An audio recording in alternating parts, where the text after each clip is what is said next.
This is Gerardo Del Real with Resource Stock Digest. Joining me today is the president and CEO of one of the most undervalued gold speculations in the resource space. I'm talking, of course, about Mr. Hugh Agro of Revival Gold. Hugh, how are you today?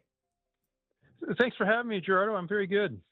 Listen, let's get right into it. I've had more calls in the past week and looked at more deals than I've had in quite some time during a 1 week time frame. And I actually just got off a call about a U.S. based project in the Western United States that's got maybe 400,000 or 500,000 ounces of gold, but a couple of hundred thousands of high grade oxide that are leachable right at surface, right? And those projects are slowly but surely being discussed a whole heck of a lot more in terms of getting initial production plans accelerated and catching the sweet spot of this amazing gold market that we have, and then using that as a non-dilutive way, using the proceeds to fund aggressive exploration for this cycle. I love the news release that you had yesterday talking about a potential redevelopment for the Mercur project. And I thought it'd be a perfect time for you to come on and just talk about how things are progressing.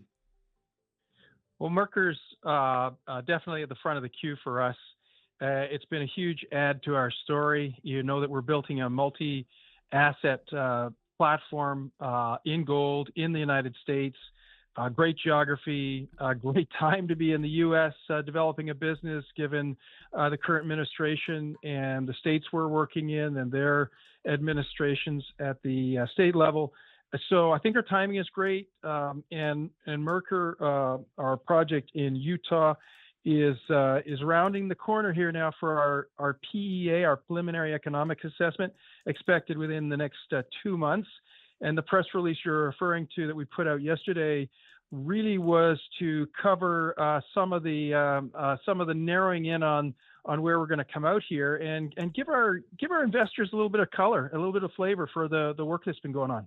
Well, let's give them color and let's give them the flavor, right? What have you been up to? You're targeting approximately 80,000 to 100,000 ounces per year of gold production over a minimum. And I want to stress that 9 to 10 year mine life. I'm not the brightest bulb in the box, right? I pride myself on being a simple guy, but I could do the math and say, well, 100,000 ounces per year of gold times $2,800, $2,900 gold.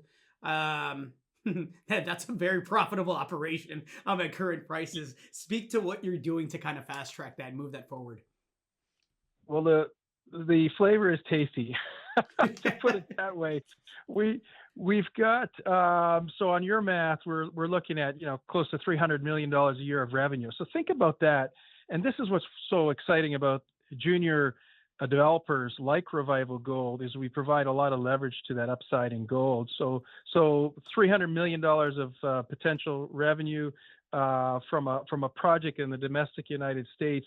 It is going to take us time to go through the detailed engineering and the permitting, but you will remember that this site is on private ground and it's in a dry, semi-arid location. So those two factors make for relatively quick permitting timelines. We're talking about a project that could be in production, within 3 years. We'll see where all the details come out when we put out the PEA, the preliminary economic assessment, in a couple of months' time. But that 80 to 100,000 ounces a year from a project that's 1 hour from the city of Salt Lake sure sounds and feels and tastes pretty good. Well, look, my friend, colleague, and business partner, Nick Hodge, was on a site visit recently at the project. He came away, kind of glowing with the potential for this very, very profitable production profile. And look, we're talking just Mercur here, right? You talked about potentially $300 million a year in revenue there. The current market cap, folks, for those of you paying attention out there, of Revival Gold's entire market cap, that includes 2 projects, is $67 million Canadian. There is a severe disconnect between the opportunity and current prices right now. I don't know how long that lasts. I know when things start moving, they move quickly. I anticipate a wave of M&A as producers, mid tiers and majors alike, start reporting results and have flush balance sheets, I gotta believe that you're fielding phone calls of people kicking the tires, and maybe even, more than just kicking the tires. How do you view upcoming M&A and the potential there for a rapid re-rating via that?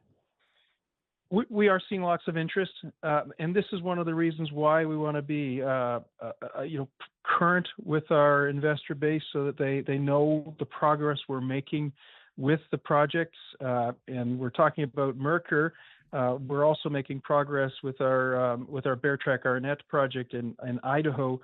In fact, I was out with our VP Engineering and Development, John Meyer, with the state government authorities in Idaho 2 weeks ago, and just on the back of that, they've released the SPEED Act out of the legislature, which is all about accelerating the pace of permitting and simplifying the process of working through state agencies. So there's some really good developments on that front. At Mercur, with our project here in Utah, these details, whittle pit analysis, trade-off studies, preliminary site layout planning, waste rock storage facilities, mine scheduling, a heap leach process, ancillary infrastructure designs. All of these aspects are the sorts of things that the bigger players and some of the more sophisticated financial parties are watching and keeping a close eye on as we pull these things together. So it's really incumbent upon investors to make themselves aware of the progress that Revival Gold is making, and how that sort of translates into value creation. We will have our PA up with lots more details and economic factors as they get finalized in the next a couple of months here.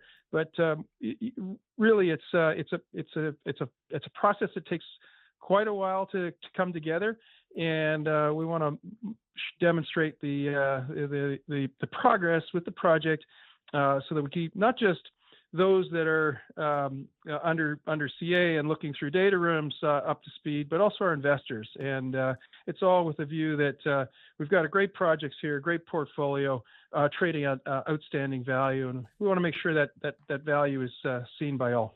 I think the upcoming PEA here that's on schedule within the next 2 months, I believe, is going to be a milestone moment for the company, for shareholders, and for potential new shareholders to really crystallize the opportunity here and the disconnect between the current valuation and the potential that exists. Anything else to add to that, Hugh? Look, you can hold me to this, Gerardo, but I'm certainly hoping that we'll be able to double our underlying NAV as we move ounces from resource into economic studies and plans, and that's the process of value creation. Remember, we started this company with nothing. We've now got 2 projects, 6 million ounces, target production of 150,000 ounces a year from heap leach in the first phases, and a whole heck of a lot of exploration potential beyond that. The value development at Revival Gold is moving along much faster than our share price, and I think it's a good time to be getting on board if folks are not already on board with the company. Hugh, thanks for your time. Completely agree. As always, look forward to having you back on soon. Okay, thanks, Gerardo. All right, cheers. Hey everybody, Gerardo Del Real here. If you're enjoying the content that you just saw, you can let us know in 3 simple steps.